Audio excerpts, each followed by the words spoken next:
Et bonjour à tous, bienvenue sur la chaîne de l'Hexagon Crypto. Nous sommes le vendredi 1er septembre 2023. Il est 9 heures à l'heure à laquelle je fais cette vidéo. On va faire un point bien sûr sur le Bitcoin et on va regarder quelques cryptos. Allez, on démarre avec cette map qui est dans le rouge, bien sûr. On a un Bitcoin qui crash de 4,6%. Donc forcément, on a tout le reste du marché qui a suivi. Donc ça, c'est quelque chose qui est logique. Vous le savez, tout suit le marché. Dès que le Bitcoin pump, tout pump. Dès que le Bitcoin crash, tout crash. Il y a 2 jours, on était content parce que le Bitcoin avait pump de 5%. On avait la map quasiment dans l'intégralité dans le vert. Et là, c'est pareil. On a un Bitcoin qui retrace. Donc tout retrace avec le Bitcoin. Allez, on va regarder en détail qu'est-ce qu'il nous fait. Mais avant ça, je rappelle que tout ça, bien sûr, c'est expliqué par rapport à des news. Donc là, vous le savez, il y a 2 jours, Grayscale, effectivement, avait gagné sa décision de justice face à la SEC. Et donc, en fait, derrière, on s'attendait à ce que Grayscale propose leur ETF, donc c'est ce qui s'est passé, mais la SEC a décidé, malheureusement, de repousser sa prise de décision. Hier, en fait, la SEC devait prendre une décision et dire si elle voulait approuver ou refuser ou complètement repousser la prise de décision. Et donc malheureusement, hier, la SEC devait trancher justement donc, sur toutes ces ETF qui sont ici. Je vous les avais mis hier sur mon Twitter officiel. D'ailleurs, je vous laisse aller regarder parce que ce post est extrêmement important. Il contient justement les ETF que la SEC doit valider avec justement les dates des deadlines. Donc on voit que là, on avait BlackRock, Bitwise, VanEck et plusieurs autres, dont Valkyrie et tout ça, dont on devait avoir normalement une réponse avant le 4 septembre. Là, vous le voyez, entre le 1 et 4 septembre, on devait avoir normalement pas mal de réponses par rapport à ces ETF. Et donc, du coup, qu'est-ce qui s'est passé? La SEC a dit, bon non, moi je suis désolé, j'ai pas assez d'informations, j'ai pas assez le temps. Donc du coup, j'ai besoin de plus de temps pour prendre ma décision. Donc la SEC a décidé de reporter leur prise de décision. Et donc malheureusement, c'est reporté à la seconde deadline. Donc la seconde deadline, elle aura lieu entre entre le 16 octobre et le 19 octobre. Donc là, ça va être la seconde deadline. Donc là, c'est pareil, on aura le droit à sûrement un report, bien qu'il y a quand même pas mal de personnes qui prétendent que normalement ce sera en octobre qu'il y aura la prise de décision, que tout est manipulé, que ce sera en octobre soi-disant. Donc on verra bien. Mais en tout cas, si ce n'est pas en octobre, sachez qu'il y aura une autre deadline qui sera en janvier 2024, entre le 14 janvier et le 17 janvier. Et la décision finale, sera entre le 14 mars et le 19 mars. Donc voilà, à chaque fois, la SEC aura la possibilité de reporter complètement sa prise de décision. Et donc à chaque fois, forcément, il faudra s'attendre à une vague de froid. Parce que forcément, plus on se rapproche de la deadline, plus les personnes vont anticiper le fait qu'on accepte ou non des ETF. Et à chaque fois que la SEC va dire, bon non, moi je reporte, forcément, c'est pas une bonne news, parce qu'il faut encore patienter. Donc c'est pour ça que là, on a encore 3 deadlines. Mais quoi qu'il arrive ici, là, au mois de mars, quoi qu'il arrive, si à chaque fois la SEC reporte, ici, quoi qu'il arrive, au mois de mars, on devra avoir une réponse obligatoire. On ne pourra plus retarder ici, donc affaire à suivre. Mais en tout cas, voilà, c'est... Moi, de toute façon, c'est ce que je vous avais mis hier sur mon Twitter. Je vous en avais parlé de ça. Je vous avais dit qu'effectivement, la SEC va devoir prendre une décision sur l'approbation de plusieurs ETF Bitcoin avant le 4 septembre. 3 choix, approbation, rejet, report. Et moi, j'avais dit, je parie qu'ils vont reporter et vous. Effectivement, voilà, fallait s'y attendre. Mais bon, c'est le jeu, c'est eux qui contrôlent le truc. Donc bon, on n'a plus le choix, on patiente. On espère que ça va vraiment se passer en octobre. Mais bon, s'ils veulent le faire au mois de mars 2024, ce sera au mois de mars 2024, on n'y peut rien du tout. Donc ça se passe sur mon Twitter officiel, je vous partage plein d'actualités sur mon Twitter, n'hésitez pas de venir me suivre, vous avez le lien de mon Twitter ici en description de mes vidéos. Allez, on démarre l'analyse technique sur notre Bitcoin. Bien sûr, je rappelle que tout ce que je vais vous dire dans cette vidéo ne sont en aucun cas à prendre pour des conseils financiers. Allez, on a fait une clôture mois hier, et là on démarre un nouveau mois, nous sommes le 1er septembre. Donc du coup, on va faire une analyse technique justement mensuelle. Donc là, on voit que malheureusement, ce qui nous a fait comme clôture hier, le Bitcoin, on va pas se mentir, c'est pas très propre. C'est pas très propre, pourquoi? Parce qu'on a breaké ici le support qui était là en vue mois. On avait un support au 27 077 $. Malheureusement, on l'a breaké. On a breaké parce qu'on a clôturé le mois au 25 857 dollars. Donc ça, c'est pas très bullish. En plus de ça, on a validé un double top en vue mois. On va regarder ensemble si on a été chercher la target de ce double top. Alors, top ici, et voilà. Donc non, en réalité, on n'a pas été chercher la target de ce double top mensuel. Donc là, la target de ce double top serait d'aller chercher les 23 773 dollars. 23 773 dollars, ce qui pourrait nous faire une chute du Bitcoin qui pourrait nous être 23 767. Voilà. Donc là, grosso modo, encore un moins 8% sur le Bitcoin. Attention à ça. Le Bitcoin pourrait nous faire dans les prochaines semaines un moins 8%. On le sait en plus statistiquement, le mois de septembre n'est pas forcément un mois plutôt bull dans le secteur crypto. Donc effectivement, si on valide le double top, et effectivement c'est le cas, mais maintenant place au pullback, vous le savez, à chaque fois qu'on break un niveau clé, bah là vous le voyez, on l'a breaké, maintenant on s'attend à ce qu'on revienne le tester. Ça se trouve, le pullback qu'on va faire, le pullback va invalider la cassure et repasser au-dessus. C'est ce qu'on espère. Mais si malheureusement le pullback valide et qu'on clôture sous le niveau clé de la ligne de coup du double top, bah malheureusement oui, il y a de fortes chances qu'on aille chercher les 23 000, comment c'était 23 377 dollars. Donc ouais, putain, c'était combien 23 777 je crois. Attendez, je vais vous le redire parce que je m'embrouille un peu. 23 000, ouais 23 000, ah mince je l'ai perdu. 23 877, bon voilà. Ok, donc là du coup, la clôture mensuelle n'est pas forcément très très belle. On voit quand même qu'on a eu un rebond sur la moyenne mobile 50 périodes, aux 25 149 dollars, donc ça c'est bien, ça a tenu, et pour l'instant c'est ce qui nous fait office de support, donc tant mieux, tant qu'on est au-dessus, tant mieux. Si on perd ce niveau de support, bah oui, ça augmente considérablement les chances d'aller chercher la target du double top mensuel. Maintenant, en vue mois, il y a quand même quelque chose qui est intéressant à voir. C'est le momentum MACD. Donc là, vous le voyez ici, on avait ici une période.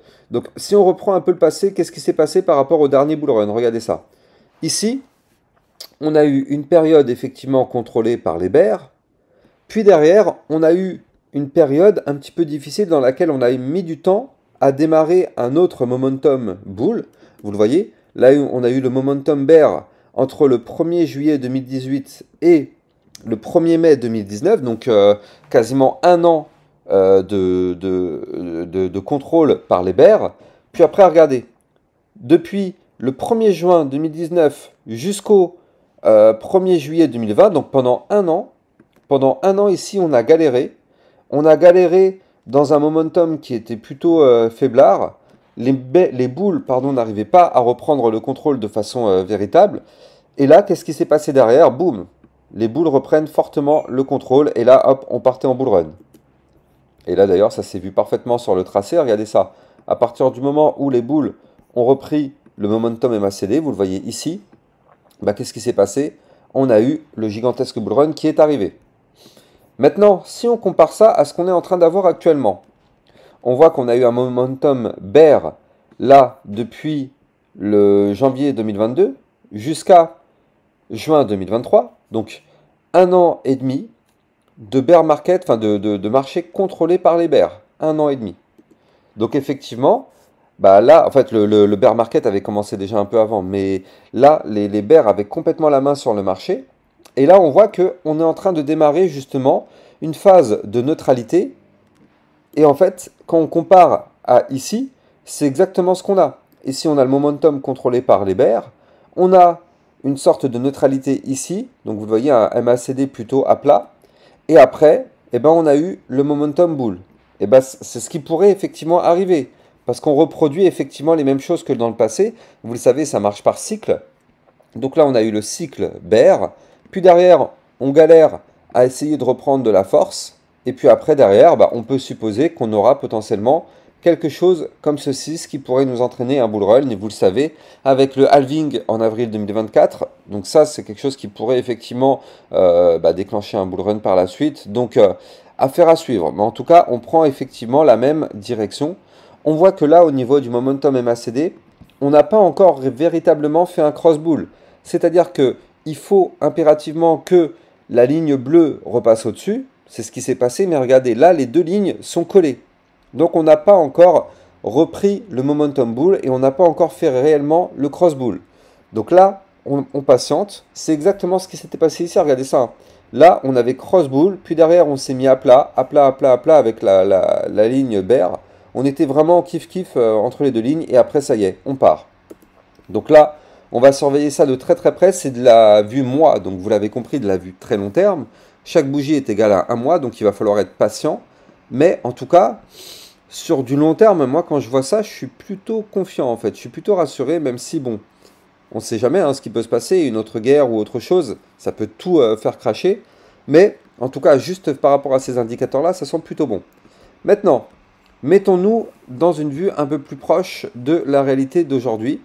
Donc qu'est-ce qui se passe? La réalité n'est ni plus ni moins que, malheureusement, on a fait un retracement complet du dernier mouvement haussier. Là, vous le voyez, on a eu ici le pump lié effectivement à Grayscale qui avait gagné sa décision de justice face à la SEC. Qu'est-ce qui s'est passé derrière? Regardez ça, hein. On a eu un retracement complet, c'est-à-dire qu'on était ici avant le mouvement de Grayscale, et au final, on se retrouve où? Eh bien, au même endroit qu'avant le mouvement de Grayscale. On a fait un retracement complet. C'est pour ça que moi, je dis toujours qu'après chaque pump, il faut toujours prendre des profits. Alors, quand on est trader, il n'y a pas de problème, parce que ça, en général, on chope les mouvements, on les scalpe ou on les trade, et on prend nos profits à la fin du mouvement.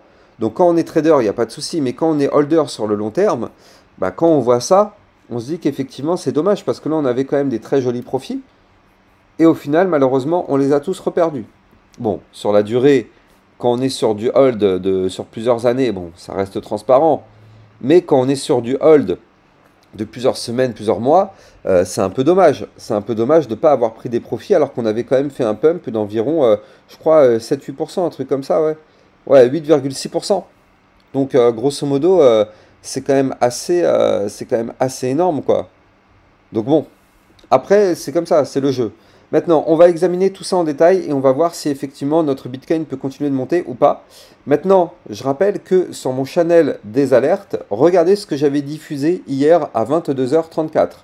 Aïe aïe aïe, le Bitcoin qui a clôturé en 4 heures dans l'ancien range avant le pump qui a eu 2 jours.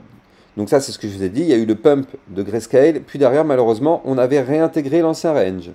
Donc là, j'avais dit que ce n'était pas une bonne nouvelle, car ça signifie que réintégrer le range par le haut, le but est d'aller chercher maintenant le bas aux 25 922 $. Qu'est-ce qui s'est passé? On avait réintégré par le haut, ici, vous le voyez. J'ai dit que ce n'était pas une bonne nouvelle et j'ai dit qu'on allait aller chercher le bas du range. Et c'est ce qu'on a fait. On a été chercher ici les 25 922 $. Donc c'est exactement ce qui avait été, entre guillemets, prédit pour les personnes qui sont dans le channel des alertes. Ils avaient eu l'information avant, bien sûr, parce que c'est le but de ce channel, c'est d'avoir les informations avant, d'avoir les informations millimétrées tout au long de la journée, avec des analyses techniques tout au long de la journée. Donc voilà, si vous êtes intéressé par ce channel des alertes, n'hésitez pas d'aller regarder en description de mes vidéos, vous allez trouver le lien, et vous allez recevoir tout au long de la journée des alertes concernant le Bitcoin, mais aussi des alertes concernant d'autres cryptos qui peuvent être très intéressantes. Donc voilà, c'est vrai que c'est the place to be. Vous allez avoir plein d'alertes, effectivement, plein d'analyses techniques tout au long de la journée. Donc c'est ici que ça se passe. Allez, donc là, on voit effectivement que notre Bitcoin, il a rebondi sur le bas du range, aux 25 922 $. Zone de support. Malheureusement, il faut impérativement pas breaker ce support, vous l'avez compris. Là, vous le voyez, malheureusement, quand on avait réintégré ici le range par le haut, donc ça, effectivement, j'avais prévenu les personnes qui sont dans le channel des alertes, j'avais prévenu qu'on allait aller chercher le bas, c'est ce qu'on a fait. Mais le problème, c'est qu'au passage, on a breaké une zone de support importante, les 27 117 $. Vous le voyez ici, ce trait rose qui est là, on l'a breaké. On l'a breaké, malheureusement, pour l'instant, ça s'est transformé en résistance, et tant qu'on est en dessous, on augmente les probabilités de vouloir breaker le range par le bas. Donc ce qu'il faudrait, c'est qu'à minima, on arrive à répéter dans les prochains jours les 26 117 $. Comme ça, du coup, cette résistance se transforme en support. Et ce qu'il nous faut, c'est une cassure du range une nouvelle fois par le haut. Ça fera quand même 3 fausses cassures, regardez ça, enfin 2 fausses cassures. On a eu une fausse cassure ici, une fausse cassure ici avec Grayscale, Et donc là, bah, vous l'avez compris, si on veut du pump, on n'a pas le choix. Il faut absolument qu'on break les 26 246 $. Ça, c'est le niveau clé qu'il faut breaker en vue 4 heures, là aussi, si on veut repartir à la hausse. Tant qu'on est sous ces niveaux-là, malheureusement, n'attendez pas le moindre pump, on n'en aura pas. Maintenant, comme je vous l'ai dit, attention. Attention parce que là, si on perd le bas du range, et ben malheureusement, ça sent pas bon du tout. Ça sent pas bon parce que la cassure du range par le bas pourrait entraîner un crash qui pourrait aller chercher comme target ici les 25 660, voire même les 25 236. Et si on continue, on peut même aller chercher des points encore plus bas parce que moi j'ai quand même une target ici à aller chercher un de ces jours au 24 745. Donc attention à ça du côté du Bitcoin. On veut impérativement pas breaker le bas du range sur lequel on est actuellement parce que ce serait vraiment pas bon du tout. D'ailleurs, je vais me mettre une petite alerte parce que moi je pense que je vais faire un petit scalp. Ceci n'est pas un conseil financier. Mais si on break le range par le bas, je pense qu'on pourra faire une mèche un peu comme ce qui s'était passé là. Donc là, en scalp, ça peut être vraiment très intéressant.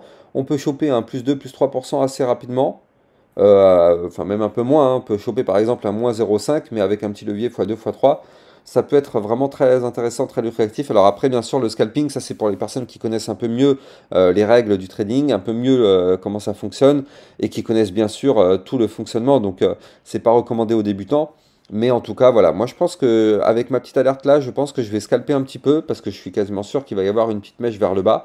Même si derrière on réintègre et qu'on repart à la hausse, hein, c'est pas grave, moi ça m'aura permis de choper ici un peu de chute. Donc c'est ce que je veux. Moi le but c'est de faire de l'argent. Mon objectif quotidien, vous le savez, moi c'est de réaliser 3%. Tous les jours, je veux réaliser 3%. Peu importe ce que je fais, j'ai un capital, je veux que tous les jours je réalise 3%. Pourquoi 3%? Parce que c'est ma gestion des risques, c'est ma stratégie. 3% pour moi, j'estime que c'est quelque chose qui est réalisable sans prendre trop de risques, comparé à des personnes qui vont avoir des leviers x50, enfin du n'importe quoi. Moi, je pense que prendre 3%, c'est quelque chose d'assez stratégique, c'est quelque chose de réalisable, sans trop se mouiller, sans trop prendre des risques. On peut réaliser un 3% par jour en faisant juste des trades sans mettre de levier ou mettant des petits leviers x1, enfin x2, x3. Moi, c'est ce que je fais, x2, x3 maximum. Et grâce à ça, tous les jours, j'augmente mon capital de 3%. Donc, les plus débutants vont dire que c'est pas beaucoup, mais quand on fait 3% tous les jours, je vous prie de croire qu'en l'espace d'un mois, ce sont des gains quand même assez considérables. Et il n'y a pas besoin de partir avec un capital élevé, hein. Moi, je trade avec 150 $. La dernière fois, il y avait un guignol qui m'a dit ouais, attends, t'as gagné que 50 $ sur ton trade, tu te fous de moi. Et enfin, non, j'avais tradé avec, je sais plus, 300, 400 $. Enfin, je sais plus ce que j'avais fait, mais j'avais pas mis beaucoup. Et il y a un guignol qui m'a dit ouais, t'as gagné que 40 $, c'est nul, c'est quoi ce trade à la con? Je lui ai répondu, bah attends, écoute mec, 40 $, c'est ce qui nous permet de faire les courses pour la semaine en fait. Donc ça te permet de vivre toute la semaine. T'as gagné ça en l'espace de quelques heures. T'as gagné le fait de faire tes courses pendant la semaine. Donc bon, excusez-moi, mais après, bon, chacun trade avec les sommes qu'il veut. Il y en a qui veulent trader avec des milliers et des milliers d'euros, bah chacun fait ce qu'il veut, hein. Si vous voulez trader avec 10 000 euros, vous tradez avec 10 000 euros. Si vous voulez trader avec 100 000 euros, vous tradez avec 100 000 euros. Moi, je trade avec 500, 300, 150 euros, des fois 600 euros. Bah écoutez, chacun son rythme. Moi, je prends pas de risque. Mon but à moi, c'est de gagner de l'argent, c'est de surtout pas en perdre. Donc voilà, chacun trade à sa façon. Le but, c'est de réaliser en fin d'année des objectifs. Donc voilà. Donc là, du coup, effectivement, côté Bitcoin, bah malheureusement, on est sur des zones qui sont quand même très dangereuses. Donc ne surtout pas breaker ces niveaux-là. On va regarder quand même quelques cryptos du top 100 parce que bon, il faut quand même faire extrêmement attention à ça. Du côté du Shiba, aïe, aïe, aïe, le Shiba il a breaké les niveaux clés. Il tente même la cassure du support sur le Shiba. Ici, tentative de cassure du support en vue 4 heures des 0,007975. Zone de support à ne pas breaker. Malheureusement, on voit qu'on est en train de tenter la cassure, mais la bougie n'est pas clôturée, donc ça nous laisse un espoir. Ethereum, ouais, oh c'est catastrophique, hein. C'est catastrophique, regardez ça. L'Ethereum, il a breaké malheureusement son range par le bas. Donc là, du coup, forcément, ça c'est signal de crash. Là, pour l'instant, on est en train de rebondir sur une zone de support qui est ici aux 1644 $. Si ça lâche, vous l'avez compris, on ira chercher les 1624, voire même ici, le support suivant aux 1591 $. Atom Cosmos, ouais, pareil, il a tout breaké sur son passage. Il y avait une zone de support qui était ici à 7,043, il l'a breaké. On est en train de former une petite latéralisation ici au niveau des 6,910, à ne surtout pas breaker par le bas, sinon on ira chercher des points plus bas. Aïe aïe aïe, le XRP qui tente la cassure du range par le bas en vue 4 heures. De toute façon, vous l'avez compris, tout suit le Bitcoin, tout est un copier-coller du Bitcoin. Le Bitcoin crash, tout crash avec lui. C'est pour ça qu'à chaque fois, je vous fais des analyses techniques du Bitcoin. Et en plus de ça, je propulse dans mon channel des alertes et des informations concernant le Bitcoin tout au long de la journée pour vous tenir au courant des mouvements. Comme ça vous permet d'anticiper ce qui peut se passer sur vos altcoins. C'est le Bitcoin qui dirige le marché. Quand vous avez l'information que le Bitcoin va crasher, vous êtes sûr que vos cryptos vont crasher et beaucoup plus fort. Vous avez le lien du channel des alertes en description de mes vidéos. Donc là, le XRP, malheureusement, il faudrait qu'on arrive à repasser au-dessus des 0,5082. Là, on voit même qu'on est en train de tenter la cassure de la zone de support des 0,5056. Donc forcément, pas bon signe. Polygone Matic pour l'instant, ouais, c'est un peu galère aussi, un peu catastrophique, hein, même si je puis dire. On a perdu une zone de support clé qui était ici au 0,5484, donc ce serait bien de la récupérer. Solana, malheureusement, cassure du range par le bas, c'est pas beau du tout. Donc là, malheureusement, le Solana, si on veut du pump, il faut impérativement qu'on réintègre le range au 20,085 en vue 4 heures. Polkadot, chute vertigineuse.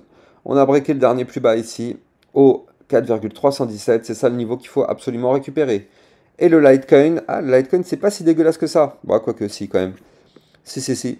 Le Litecoin, malheureusement, qui break par le bas le range, donc attention à ça. Dernier support ici au 63,32, dernier support avant le crash. Par contre, si on réintègre le range par le bas au 63,69, bah ça va, on s'en sort plutôt pas trop mal dans la crise, mais bon. On le sait, le mois de septembre, c'est aussi un mois extrêmement difficile. Je rappelle aussi d'ailleurs à tout le monde que les likes et les commentaires sont fortement appréciés. Je rappelle que c'est grâce à ça que mes vidéos sont mises en avant par les algorithmes de YouTube, parce que c'est grâce à ça que vous pouvez informer YouTube que mes vidéos sont des vidéos de qualité, et donc forcément YouTube va les mettre en avant encore mieux. Donc je compte sur vous pour mettre un like et un commentaire, ça prend 10 secondes, le temps que je parle, vous avez eu largement le temps de le faire. Même si le commentaire c'est juste pour dire merci, c'est amplement suffisant. Quant à moi, j'ai plus qu'à vous souhaiter une excellente journée, et je vous dis à plus tard pour une prochaine vidéo. Ciao ciao.